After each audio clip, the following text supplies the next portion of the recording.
বিগত দিন ধরে আমরা মডার্ন কারখানাতে আমরা কাজ করছিলাম, গত 7 মাস ধরে করছি।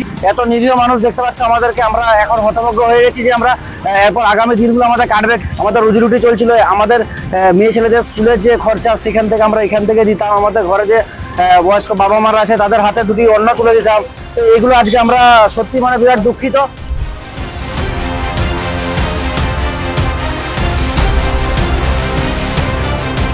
আমাদের কারখানা বন্ধ করে দিয়েছে, আবার রুজি রোজগার সব বন্ধ হয়ে গেছে। ছেলেরা পড়াশোনা করতে পারবো না, বাবা মার মুখে অন্ন তুলে দিতে পারবো না।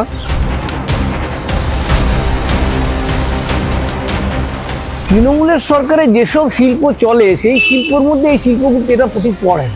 এখানে গরু পাচার শিল্প, বালি চুরি শিল্প, কয়লা পাচার শিল্প, জঙ্গলের কাঠ পাচার শিল্প, এইসব শিল্পের মধ্যে তৃণমূল সরকারটা এর উপর ডিপেন্ড করে চলছে।